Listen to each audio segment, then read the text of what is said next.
오늘 말씀의 중심 단어가 동행이라는 단어입니다.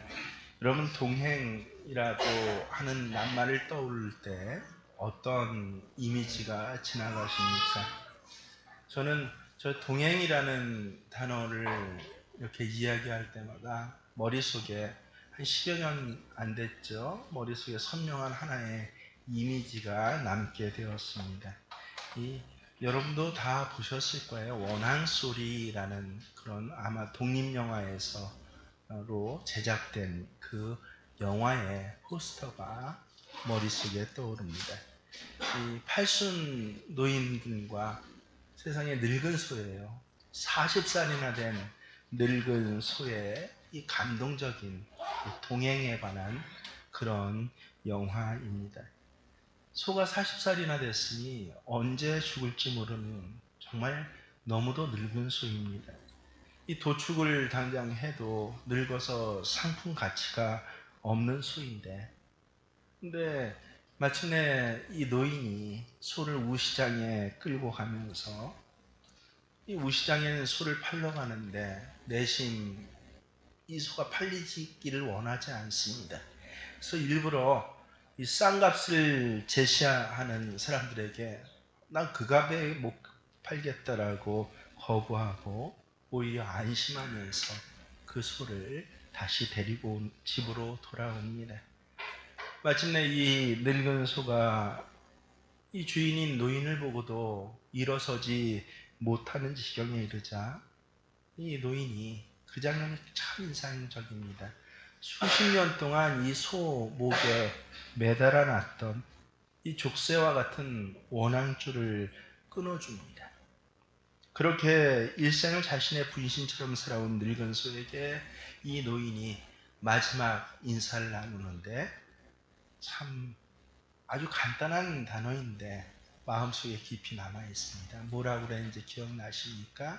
잘 가고 그레이라고 그런 인사를 나눕니다. 이제 흥미로운 것은요, 왜 뭐 이런 류의 감동적인 영화가 있는데 특별히 이 영화의 포스터가 제 머릿속에 남아있냐면, 이게 독립영화로서 꽤 작품성이 좋은 영화로 해외에도 아마 수출되고 있었던 것 같습니다. 그래서 영어로 이 포스터에 번역한 영어본 제목이 있는데, 그 원앙 소리를 갖다가 영어로 도대체 뭐로 번역했을까 참 궁금했어요. 근데 영어 번역본에는 뭐라고 나왔냐면 올드 파트너라는 제목으로 이 영화를 번역했습니다. 비록 사랑과 수의 동행이지만 우리가 파트너가 되어서, 그것도 올드 파트너, 참으로 오래된 파트너가 되어서 그렇게 일생을 파트너십을 가지고 살아간다라고 하는 참 귀한 영화를, 또 너무도 잘 만든 영화를 그렇게 볼 수 있게 돼서 얼마나 감사한지 모르겠습니다. 성경에도 이런 동행에 대한 그러한 사건이, 아주 특별한 사건이 기록되어 있습니다. 창세기 오늘 본문을 보면 에녹이라는 사람이 하나님과 무려 300년을 동행했다라고 그렇게 기록되어 있습니다. 오늘 본문 21절로 24절까지를 보십시오. 에녹은 65세에 무드셀라를 낳았고, 무드셀라를 낳은 후 300년을 하나님과 동행하며 자녀를 낳았으며 그는 365세를 살았더라. 에녹이 하나님과 동행하더니 하나님이 그를 데려가심으로 세상에 있지 아니하였더라. 그래서 에녹 하면 하나님과 동행하는 사람, 하나님과 올드 파트너가 된 사람이 바로 에녹인 것입니다. 여러분, 그러면 도대체 하나님과 동행한다라고 하는 의미가 무엇이겠습니까? 도대체 무엇을 하나님과 동행한다고 했을까? 그 의미가 사실은 확 떠오르지가 않습니다. 근데 질문을 바꿔보면 우리가 이제 쉽게 이해가 됩니다. 여러분, 부부가 한평생을 함께 동행하며 살아간다라고 하는 것은 무슨 뜻입니까? 서로 다른 집안에서 태어났어요. 다른 개성과 품성을 가진 두 사람이 부부가 되어 한평생 한 인생 길을 걸어간다는 의미는 무엇이겠습니까? 세상적으로도 여러 답변을 할 수 있겠지만 성경에 그 답이 있어요. 아모스 선지자가 아주 정확하게 이렇게 이야기를 알려주셨습니다. 아모스 3장 3절에 보면요. 두 사람이 뜻이 같지 않은데 어찌 동행하겠으며. 동행은 뭐가 같은 거예요? 뜻이 같아지는 것이 동행이구나. 그래서 부부가 동행한다는 것은 부부의 뜻이 같아진다는 것입니다. 뜻을 맞추기 위해서, 그래서 남편은 아내를 사랑하되 모든 것을 다 내어주며 예수님께서 교회를 사랑하듯이 그렇게 사랑해가며 뜻을 맞추는 것. 아내는 남편에게 순종하되 교회가 그리스도에게 순종하듯이 그렇게 순종하고, 그래서 이해가 될 때는 순종하고 이해가 되지 않을 때는 복종하면서 뜻을 맞추어서 살아가는 것, 이게 바로 부부가 동행한다라고 하는 그런 의미예요. 이 뜻을 맞춰가는 데 있어서 이건 불합리해, 이건 내게 불리해라고 그렇게 어느 한편이 맞추지 못하고 주장한다면 결국은 그 동행은 깨지고 그리고 파경에 도달하게 되는 것입니다. 이제부터는 동행이 아닌 것이죠. 하나님과 동행한다라는 뜻도 마찬가지입니다. 동행은 뭐다? 하나님과 뭐를 같이 하는 것? 뜻을 같이 맞추어가는 것이구나 라고 하는 것입니다. 하나님을 잘 모를 때는요, 이 처녀 총각과 같이 자기 뜻대로 살아가다가 자기의 목적과 자기 멋대로 자기 체질대로 살아가다가 이제 부부가 되어서 뜻을 맞춰서 살아가는 것, 이제 하나님과 뜻을 맞춰서 내가 살아가겠습니다라고 작정하고, 때로는 뭐해요? 남편이 아내를 사랑해서 다 내어주듯이 내가 하나님을 너무도 사랑합니다 하고 하나님을 가장 우선순위에 놓고요, 때로는 이해될 때는 순종하며 이해 안 될 때는 복종하면서 그렇게 하나님 앞에 뜻을 맞춰가며 살아가는 것, 이게 바로 하나님과 동행하는 삶의 내용이다라고 하는 것을 알게 됩니다. 그래서 동행은 다른 거 아니에요. 여러분, 이제부터는 성경을 읽을 때 단어 정리를 정확히 해야 됩니다. 우리나라 말이 굉장히 아름다워요. 뜻이 많습니다. 세계적으로. 그래서 한글의 그 어떤 우수성이 굉장히 그렇게 높은데도, 그런데도 한편에 있어서 안타까운 건 뭐예요? 굉장히 이 이른바 수사가 없어요. 수사가 없다는 건 복수와 단수가 명확하지 않아요. 이 단어가 어디에 쓰인 단어인지가 명확하지 않고, 거시기에서 거시기했어라는 식으로 그렇게 쓰이다 보니까 인식조차 어떻게 됩니까? 도대체 신앙생활이 뭔지라고 했을 땐 거시기에서 거시기하고 그냥 자기 나름대로 이해하고 많은 부분이 많은 것입니다. 따라서 우리가 신앙생활을 시작하면서 하나님의 자녀가 되면서 이런 것들을 정리하지 못하면요, 평생 신앙생활을 헛합니다. 애만 쓰다가, 제가 목회 35년 넘어서 보니까 정말 그래요. 애만 쓰다가 그냥 자기대로 돌아가는구나. 얼마나 보기에 안타깝고 불쌍한지 모르겠어요. 애만 쓰다가 자기 체질로 돌아가고 자기 신세로 돌아가고 마는 것. 그래서 마치 예수를 믿는 것이 어떤 능력도 없는 것 같이 착각하고 그저 내 마음 평안하기 위해서, 혹은 뭐예요? 취미생활 정도로 부적과 같이 그렇게 믿는 것으로 착각하는 사람들이 점점 많아지더라라고 하는 것입니다. 어디서 생깁니까? 바로 신앙생활이 뭔지를 갖다가 명확하게 정리하고 내 삶의 체질을 바꿔가지 않는다라고 하는 데서 생기는 것이에요. 여러분, 그래서 동행은 이제부터 기억하십시오. 동행은 다른 단어로 하면 뭐예요? 하나님 앞에 순종하는 것이구나. 순종과 복종이 바로 동행입니다. 그래서 오늘 여러분 하나님과 동행하셨습니까? 우린 굉장히 그렇게 피상적으로 묻지만 그 말 뜻에는 구체적으로 하려면 뭐라고 바꾸면 됩니까? 오늘 하나님께 순종하셨습니까? 오늘 하나님 말씀에 복종하셨습니까? 그렇게 바꿀 수 있다라고 하는 것입니다. 오늘 하나님과 동행한 사람 에녹에 대해서 성경은 정확하게 어떻게 소개를 합니까? 24절을 보십시오. 에녹이 하나님과 동행하더니 하나님이 그를 데려가심으로 세상에 있지 아니하였더라. 에녹 하면 주일학교 그 지식대로 하나님과 동행한 사람. 그러면 또 어떤 사람들은요, 의뢰이 하나님과 동행하는 것이 뭐 그렇게 대단하기에 이 말씀을 그렇게 대단하게 생각하냐라고 이야기하는 사람 참 많은데요. 성경을 좀 제대로 읽어보면요, 그렇지 않습니다. 에녹 너무너무나 대단하다라고 그렇게 성경에 기록되어 있는데 우린 그것을 읽을 줄 모르는 거예요. 하나님 너무 중요해하고 밑줄 쫙 아주 일타 강사들이 잘하는 게 그거잖아요. 야, 이 본문에서 제일 중요한 건 이거야 하고 여기에 밑줄을 그고 이걸 외워야 돼 라고 해서 그래서 웬만하게 공부하는 사람들은 일타 강사 잘 만나면요, 그 다음부터는 성적이 쑥쑥쑥 오릅니다.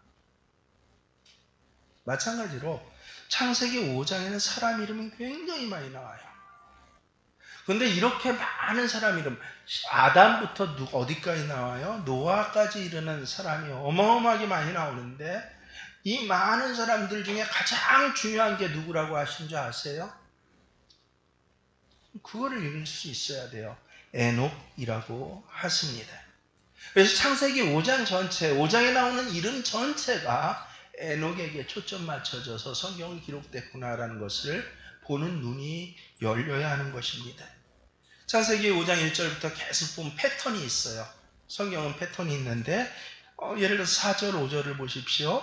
함께 읽어보입니다. 앞에 스크린 보고 시작.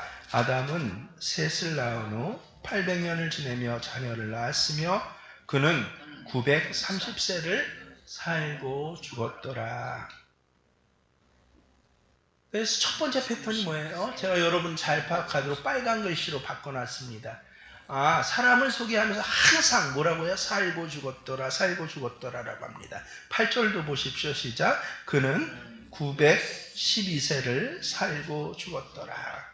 그래서 5장 전체가 몇 세를 살고 죽었더라라고 사람을 소개하고 있어요. 사람이 태어나서 살다가 죽는 게 당연한 건데 왜 이렇게 반복적으로 말씀하십니까? 오늘 성경을 깊이 묵상해 보면 그 이유를 알게 됩니다. 어떤 사람은 700년을 살았대요. 어떤 사람은 800년을, 심지어 가장 오래 살았다라고 하는 무드셀라는요 969년을 살았어요. 근데 모든 인생이 다 뭐예요? 살고 죽었더라라고 끝나는 게 모든 인생이구나. 우리가 이제 100세 시대라고 해요. 실제 의사들은 100세 시대로 지금 보고 모든 것들을 준비하고 있습니다. 우리들은 80세라고 하지만요. 근데 이 100세 시대를 살아도 심지어는 800년, 900년을 살아도 모든 인생은 다 뭐다? 살고 죽었더라라고 끝나는구나. 그래서 5장을 보면서 나도 마찬가지라는 걸 알아야 돼요. 여러분 애쓰고 수고합니까? 요거만 좀 지나면 뭐가 나아질 것 같습니까? 굉장한 일이 내 앞에 다가올 것 같아요. 아니, 모든 인생이 뭐다? 그렇게 살다가 죽는 거야. 죽음으로 끝나는 거예요. 그거를 먼저 볼 수 있는 눈이, 저도 성경 한 장을 봐도 그게 보여져야죠. 나만은 다를 것으로, 내 상황은 특별한 것으로 착각하지 마십시오. 그런데 그런데 놀라운 것이 다른 인생이 있다는 거예요. 5장에 보면 몇 년을 살다 죽었더라라고만 기록되지 않은 이와 다른 인생이 있다. 그래서 밑줄 쭉으로 굵은 글씨로 소개해 주는 게 바로 21절입니다. 21절을 보십시오. 시작. 에녹은 65세에 무두셀라를 낳았고, 시작은 똑같아요. 낳았고, 몇 살 때 누구누구를 낳았고, 근데 끝이 달라요. 23절에 뭐라고 그래요?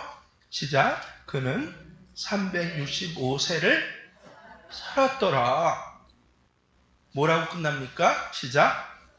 살았더라. 죽었더라가 아니에요. 살았더라라고 마무리되는 인생이 있었구나.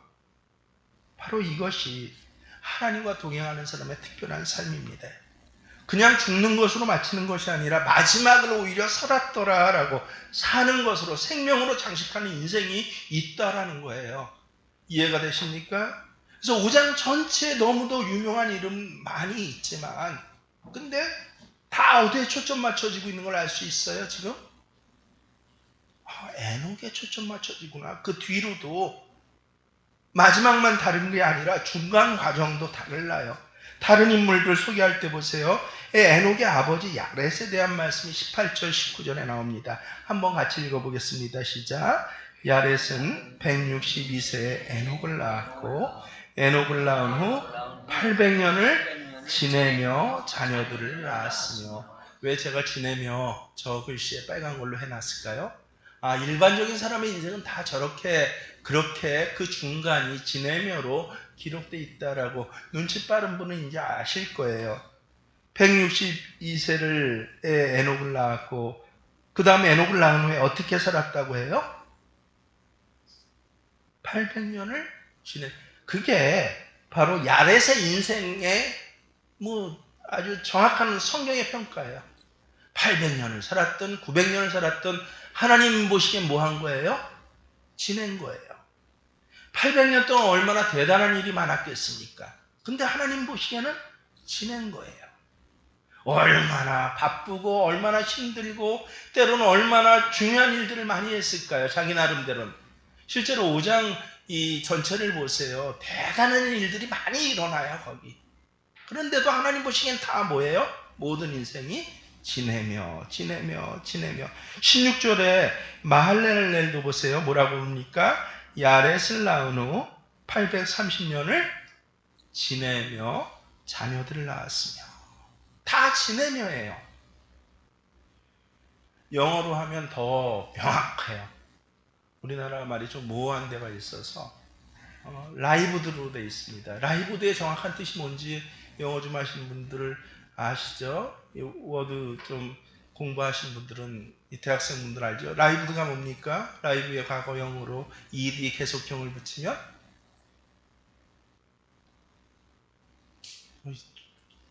우진아? 뭐야? 이거 모르면 안 돼요. 영어 시험의 가장 기본인데 뭡니까? 연명했다라는 뜻이에요. 연명했다. 정확하게는 우리나라 말로 그냥 지냈다 해서 그냥 살았다 정도로 하는데, 아니요. 라이브는 뭐예요? 연명했다.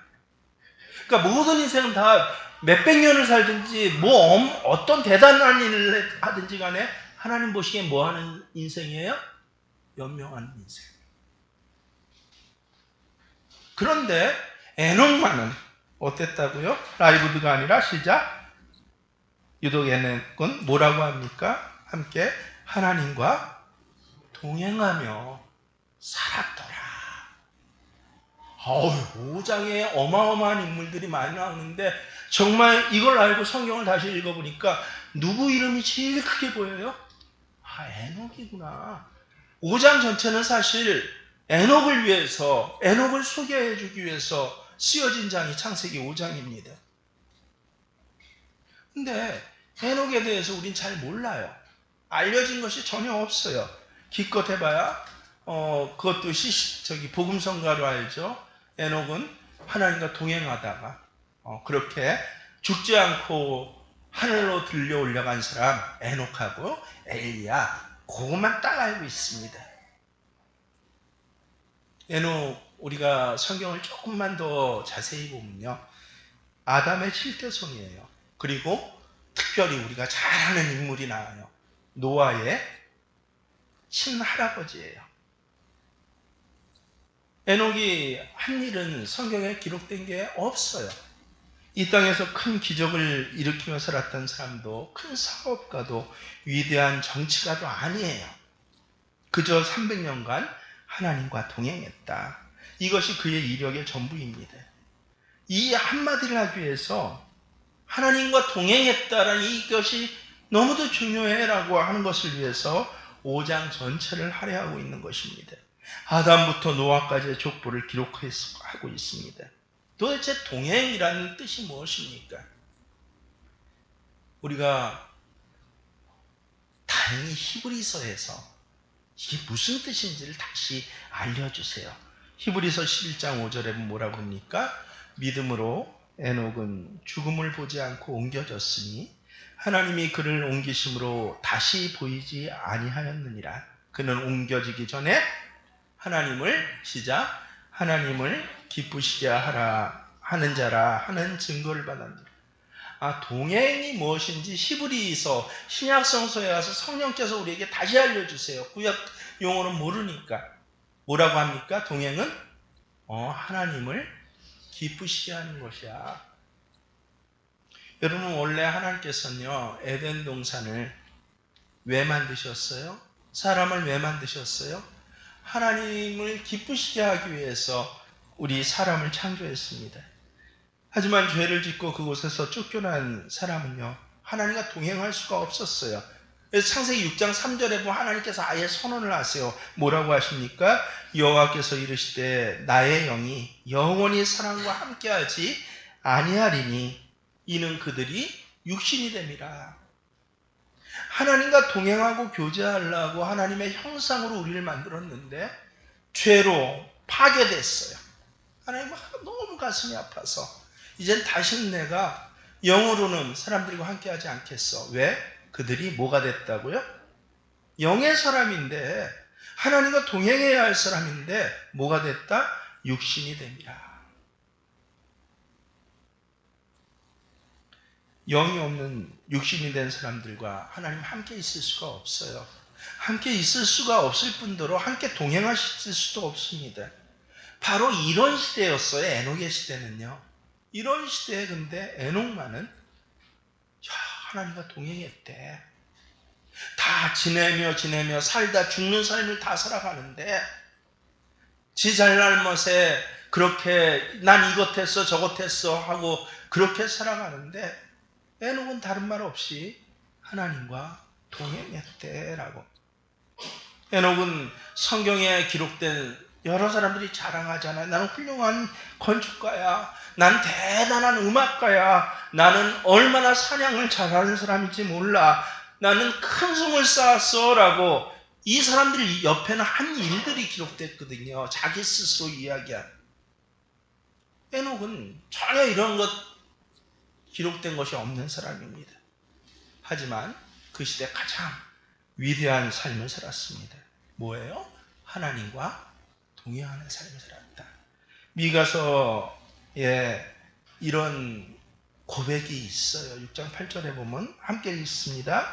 사람아, 주께서 선한 것이 무엇임을 내게 보이셨나니 여호와께서 내게 구하신 것은 오직 정의를 행하며 인자를 사랑하며 그리고 어떻게 겸손하게 내 하나님과 함께 행하는. 함께 행하는 게 뭐예요? 한 단어로 동행하는 것이 아니냐. 이게 가장 선하다는 거예요. 하나님과 동행하는 것이. 여러분, 신앙생활이란 큰 업적을 쌓고 대단한 자리 차지하고 출세하고 성공하는 그런 게 아닙니다. 우리 이제 그만 좀 착각하세요. 그거는 은사예요. 돈 많은 것 은사예요. 복 아니에요. 높은 자리에 앉는 것 은사입니다. 머리가 똑똑하고 뭐 어떤 것들을 예를 들어서 무엇인가 잘 만들고 그림을 잘 그린 거 은사예요. 이건 축복 아닙니다. 신앙생활 무엇입니까? 신앙생활은 하나님과 함께 행하는 것, 동행하는 것. 하나님이 좋아서 하나님과 함께 가고 때론 잘 이해가 안 되지만 그럴 땐 복종하면서 하나님과 함께 가는 것. 이게 바로 신앙생활인 것이에요. 모압 여인 룻은요, 시어머니 나오미를 무조건 따라갔어요. 어머님의 하나님은 내 하나님이에요. 하나님 이름자만 붙잡고 따라간 거예요. 엘리사는 엘리야를 끝까지 따라갔어요. 엘리야가 너무 귀찮아서 제발 어떻게 하면 네가 나 그만 따라올래? 라고 할 때 갑절의 영감을 내게 주옵소서라고 하면서 끝까지 하나님을 엘리야를 따라간 이유가 뭐예요? 엘리사가 바로 하나님 사람임을 알았기 때문에 그렇습니다. 아브라함은 모든 것을 버리고 하나님 말씀을 따라갔다고 합니다. 제자들은 모든 것을 버리고 예수를 따라갔습니다. 그래서 신앙생활은 함께 하나님을 따라가는 것. 지금까지 내 익숙했던 가치관, 생활 방식이 있어요. 내 습관과 기질이 있잖아요. 그것을 버리고 새롭게 하나님께서 알려주신 가치관에 따라서 그걸 따라가는 것이에요. 신앙생활이란 나의 성을 쌓는 것이 아니라 나의 성을 무너뜨리고 하나님의 왕국을 세워가는 것이 신앙생활입니다. 보십시오. 성경은 에녹이 살다간 삶의 가치를 한마디로 뭐라고 요약합니까? 에녹의 묘비예요. 에녹은 한마디로 하나님과 동행했다. 우리는 에녹이 하나님과 동행하는 삶을 살았다라고 하니까 그 시대에는 하나님과 동행한 일이 쉬웠겠지라고 그렇게 생각할 수도 있습니다. 아니요, 정반대입니다. 여러분, 에녹은요, 하나님이 한탄하실 정도의 최악의 시대를 살다 간 사람이에요. 이 시대가 어떤 시대였습니까? 창세기 4장부터 보면요, 4장 23절, 24절에 보면요, 가인의 7대 손인 라멕이요, 살인을 예찬을 하는 시대예요. 내가 사람을 이렇게 많이 죽였노라. 그리고 하나님이 뭐 벌을 준다고? 내가 주는 벌은 하나님이 주는 벌보다 7배, 7배보다 훨씬 더 많아라고 하나님을 무서워하지 않는 시대가 바로 이 시대였습니다. 역사적으로 이 시대는 머지않아 노아의 홍수 심판이 내려질 그런 상황이에요. 하나님이 한탄하면서 내가 인류를 다 쓸어버리겠다라고 아예 심판을 작정한 시대입니다. 그 시대가 얼마나 악했는지요. 하나님이 한탄하셨다라는 말씀이 성경에 나오는 시대예요. 유다서에 보면 에녹은 날마다 당시의 불경건을 한탄했다라고 기록되어 있습니다. 경건하지 않은 자들을 바라보며 눈물로 심판을 선포하고 하나님께 돌아올 것을 호소를 했어요. 목회자가 강단에서 여러분 그렇게 신앙생활하면 안 됩니다라고 지금 눈물로 호소하는 것 안 보이십니까? 여러분 제발 그렇게 신앙생활에서는 곧 하나님의 심판이 다가올 것입니다라고요. 그것이 일상화되어 있는 악한 시대가 바로 에녹의 시대입니다. 너무도 불의한 시대를 살았습니다. 그래도 그 가운데서 하나님과 동행했다라고 하는 것이에요. 그래서 여러분 오늘 세상이 너무 악해서 내가 죄 지을 수밖에 없다라고 사람들한테는 변명할 수 있어도 하나님 앞에서 그런 말을 할 수 없어요. 시대가 너무 어려워서 힘들어서 충성, 헌신, 봉사, 진실한 생활들 야 이것 먼저 끝나고 애들 키워놓고 은퇴한 다음에 야 몸이 좀 나아지면 하겠다라고 그런 사람들 앞에서 에녹은 뭐라고 합니까? 나는 300년을 자식을 낳으면서 수십 명의 자식을 키워가며 그러면서 하나님과 동행했노라라고 합니다. 그래서 동행은 지금 하는 것이에요. 나중에 하는 것 동행 아닙니다. 병이 들어있어도 그 병든 몸으로 하는 것이 동행이에요. 돈이 없어도 그 빈궁한 상태에서 하는 것이 동행입니다. 믿음이 아직 자라지 못하고 연약해도 그 연약한 믿음을 꼭 붙잡고 그것이 하나님과 동행이요 경건한 모습입니다. 그리고 동행은 계속하는 것입니다. 에녹은 최악의 시대, 최악의 환경, 최악의 길에서 하루쯤, 한 달쯤, 1년쯤 혹은 한 3년쯤 신앙생활 열심히 한 것 아닙니다. 여러분 때로는 300년을 살아가면서 자식들을 그렇게 많이 키워가면서 내게 일어난 여러 가지 일들 중에 하나님이 왜 그렇게 하시는지 이해되지 않는 일들이 얼마나 많았겠습니까? 속상한 일들이 얼마나 많았겠어요. 괴로울 때도 많았죠. 근데도 어땠다고요? 변함없이 하나님과 동행했다라고 하는 것입니다. 변함없이 하나님과 동행, 변함없이 교회에 충성, 변함없는 사람. 에녹은 300년을 하나님과 동행했다.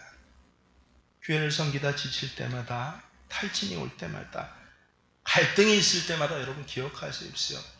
여러분 가정을 섬기다가 이러한 탄식이 올 때마다 기억하십시오. 에녹은 300년간 하나님과 동행했더라. 그래서 창세기 그 노아까지 이런 수많은 어마어마한 사람들 이름들 가운데 누구만 하나님께서는 쳐다보고 계신 거예요? 에녹이요. 에녹 이전과 이후가 달라지는 시대가 바로 창세기 5장의 시대입니다. 그럼 도대체 우리는 궁금해야 돼요. 에녹은 이 약한 시대에 어떻게 다른 사람들이 다 하나님을 떠나고 자기 입맛대로 자기 처지대로 변명하면서 그래서 하나님의 아들들이 사람의 딸들과 합하여져서 그렇게 살아갔는데 에녹은 어떻게 이 시대에 하나님과 동행하는 것이 가능했을까요? 다 하나님을 떠나 독행하는 삶을 살면서도 이 사람들이 뭐라고 그래요? 이슬을 가만히 보세요. 하나님 자녀라고 그렇게 얘기를 하면서 다 하나님을 조롱해요. 오늘날 크리스찬들이 그렇잖아요. 예배전에 나와서 예배 드린다면서 하나님 조롱하잖아요. 죄송한 말씀이지만 쓰레기 같은 시간으로, 쓰레기 같은 물질로 세상에서 다 힘쓰고 피곤해가고 눈꺼풀 꺾여서 그렇게 졸리는 가운데 앉아갖고 자리에 앉았다가 하면 그래도 부적과 같은 심정으로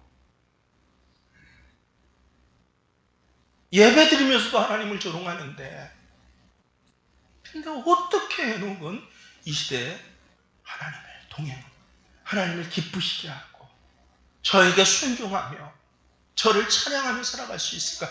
여러분 궁금하지 않습니까?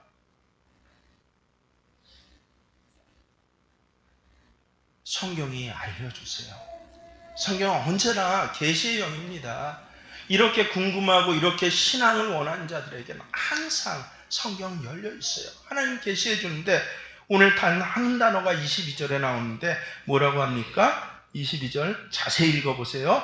무두셀라를 낳은 후 300년을 하나님과 동행하며 300년을 하나님과 동행했던 이유는 뭐다? 무두셀라를 낳은 후 동행했다라고 합니다. 에녹이 무두셀라를 낳기 전까지는요 하나님과 동행했다는 기록이 없어요. 무두셀라를 낳게 된 것이 그 다음부터 무두셀라를 낳고 나니까 하나님과 동행을 했다는 거예요. 참 신기하죠? 여러분 무두셀라가 도대체 무엇이기에 자기 자식인데 근데 무두셀라의 뜻을 혹시 아십니까?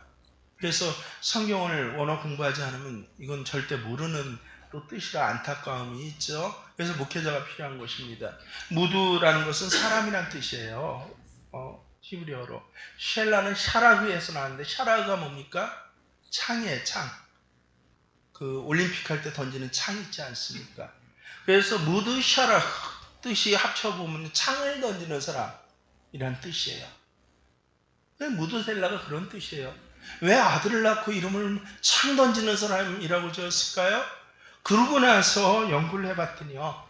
옛날엔 마을과 마을 사이에 전투가 벌어지게 되면 그래서 한 마을을 정복하는 시족사회잖아요. 지금이. 노아 홍수 전이니까. 시족사회에서 한 마을을 정복해서 점점 자기 영역들을 넓혀가고 있는 그런 신석기 시대였어요. 우리 역사적인 관점으로 보면. 그럴 때 제일 어려운 사람이 누구냐 하면 이 창 던지는 사람입니다. 어느 한 마을에 창 던지는 사람이 지키고 있으면요. 옛날에 좋은 활 같은 무기가 없잖아요. 창이 최고의 무기예요. 그러면 그 마을은 싸우러 갈 수가 없어요. 돌칼 갖고 창 던진 사람이 지키고 있으면 그냥 멀리 던져서 꿰어버리는데 그걸 어떻게 싸우러 갑니까? 그래서 이 창 던지는 저 사람만 없다면 이 공격해서 그 마을을 잡아먹는 입장에선 그게 하나의 이제 싸움의 원칙과 구호처럼 되었다는 거예요. 창 던지는 저 사람만 없으면 정복할 텐데. 그리고 이 방어하고 수호하는 마을의 입장에서 뭐라고 합니까? 야, 창 던지는 사람이 없으면 우리 마을은 망해. 창 던진 사람이 없으면 우리에겐 심판이 와. 라고 하는 것이 일반적인 상식이었다라고 한다는 것입니다. 실제로 무드셀라는요, 내가 죽으면 무엇이 온다? 내가 죽으면 무엇이 쏟아진다라고 소리치며 살았다고 해요. 무엇이 온다고요? 내가 죽으면? 무엇이 와? 창 던진 사람이 내가 없으면 심판이 오고, 뭐가 쏟아져? 한두 사람은 나와야죠. 큰 소리. 뭐가 쏟아져 하늘에서? 뭐가 쏟아져요? 홍수요. 그래서 인류가 다 싹 그냥 죽어버리잖아요. 하나님 심판받아 버리잖아요. 잠시 산수 공부를 해서 해보겠습니다. 무드셀라가 성경에 봤더니 뭐라고 그래요? 시작. 187세에 누구를 낳았다? 성경에 봤더니 187세에 라멕을 낳았다. 그리고 라멕은, 무드셀라의 아들 라멕은 182세에 손자, 무드셀라의 손자 노아를 낳았다고 해요. 자, 그러면 무드셀라가 노아를 낳았을 때 무드셀라 나이가 몇이 돼요? 몇 살 때 손주를 본 거예요? 노아를? 아니, 두 개를 합치면 되죠. 몇 살 때 손주를 본 거예요? 369세 때 손주 노아를 본 거예요. 여러분, 홍수, 인류를 심판하는 하나님의 홍수가 노아 시대에 내린 건 알고 계시죠? 성경에 기록되었어요. 노아 몇 살 때 내렸다? 600살 때 내렸다. 그러니까 무드셀라 몇 살 때 홍수가 내려진 거예요? 969세. 그렇습니다. 969세. 우리 장모님이라 정확히 아시네요. 무드셀라가 몇 세를 살았더라? 969세. 무드셀라가 죽으니까 뭐가 내렸더라? 홍수가 내려서 심판이. 저만 없으면 이제 심판이 온다. 누가 알려주셨어요? 에녹이 바로 아들 무드셀라를 낳고 나서야 이것을 깨달았다는 거예요. 상상해보자. 무드셀라를 낳고 나니까 하나님 찾아오셨어요. 에녹아, 히브리서에 나온 대로, 유다서에 나온 대로 세상이 다 타락해서 너 너무 참 한탄스럽지? 하나님, 왜 이렇게 사람들이 하나님 신앙을 버리고 저렇게 각기 제멋대로 가고 도대체 이 백성들은 어떻게 하라고요? 여러분, 이 민족을 보면 요새 이런 한탄은 안 나옵니까? 에녹과 같이? 한탄 나오잖아요. 세상은 어쩌자고 신앙생활을 저렇게 할까요? 그래서 한탄하고 그렇게 신앙생활을 하면 안 돼. 이렇게 소리치는 그 에녹에게 하나님께서 찾아오셨다는 거예요. 아들 무드셀라를 낳고, 아들을 낳고. 너무 속상해하지 마. 이 아들의 이름을 하나님이 지어주신 거예요. 뭐라고 해라? 무드셀라라고 해라. 그는 창 던진 자가 될 것이야. 이 아들이 죽는 날 세상에 홍수의 심판이 내려지게 될 것이야 라고 하나님이 전해주신 이 말씀을 듣고요, 아들을 낳고 네 이름 무드셀라야. 너 죽은 후에는 하나님의 심판이 내려라고 그 이름을 지으면서 에녹의 삶의 방향이 바뀌어지고 내용이 바뀌어졌다고 성경에 기록되어 있는 것입니다. 사랑하는 성도 여러분, 하나님 말씀을 듣고요, 인생과 역사가 끝이 있다라고 그것이 알아지니까 변함없이 하나님하고 동행하는 것이 가능해졌더라. 아, 그렇구나. 히브리서 11장 5절을 보십시오. 뭐라고 합니까? 에녹은 죽음을 보지 않고 옮겨졌으니 하나님이 그를 옮기심으로 다시 보이지 아니하니라. 여러분, 세상 사람은 다 죽습니다. 죽음을 통해서 하나님 앞에 갑니다. 근데 에녹만은 어떻게 했다고요? 이사 가듯이, 여행 가듯이 영원한 하나님 나라로 옮겨졌다라고 하는 것입니다. 오늘날 여러분 가슴에 손을 얹고 여러분의 모습을 제발 좀 보세요. 여러분 하나님과 동행하고 있습니까? 독행하고 있습니까? 동행 다른 말 아니라고 그랬죠? 뭐라고요? 순종하고 복종하는 것, 말씀에. 하나님을 기쁘시게 하는 것. 세상에서 연명하고 있습니까? 아니면 하나님과 동행하고 살았더라라는 생명의 삶을 살아가고 있습니까? 하나님과 뜻을 같이 하고 하나님을 기뻐하고 그래서 살다가 죽었더라라고 끝나는 삶이 아니라 동행하며 살았더라라는 생명의 삶을 제발 이 무드셀라를 통해서 그리고 오늘 말씀 읽은 것을 통해서 자식을 낳으면 깨달음이 있어야죠. 제발. 자식 낳고서는 어미 마음이 깨달아지고 아비 마음이 깨달아져야 그게 세상사 아니겠습니까? 근데 영적 진리로는요, 하나님의 말씀이 깨달아지는 거예요. 자식 낳고 키워보니까. 더 깨달아지는 언제인지 아세요? 손주 낳고요. 저희 아버님이 손주 낳고 변하시더라고요. 그래서 알았어요. 야, 손주 낳고는 어마어마한 일이 벌어지는구나. 누구처럼? 에녹처럼. 세상의 시간표대로 살다가 아이고 여기 아파 저기 아파 죽겠네 해서 죽어가지 마시고, 세상 사람 다 그렇게 살다가 죽으니까 그게 당연한 것처럼 생각하지 마시고, 에녹과 같이 세상이 그렇게 악한 가운데서도, 신앙이 그렇게 다 무너져 가고 있는 가운데서도, 아니요, 나는 하나님과 동행하는 삶을 삽니다 라고, 그렇게 여러분의 가정들을, 여러분의 신앙들을 세워가시는 귀한 예배자들이 되시길 주의 이름 축원합니다. 에녹과 같이 내 한 주간의 삶의 자리가 이렇게 삶의 자리가 방향이 바뀌어지는 자리 되게 하여 주시옵소서. 주의 이름은 함께 기도드립니다.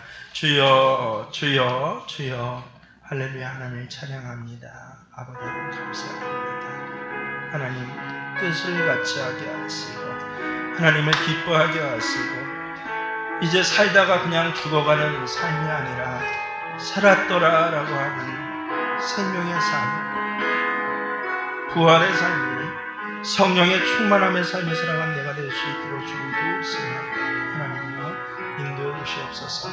그저 연명하다가 초라하게 헛된 것으로 마무리되지 아니하도록 하나님 자녀의 인생에는 그런 길만이 있는 것이 아니며 하나님 씌워주신 인생의 길이 있으며 깨달아 알게 하여 주시옵소서.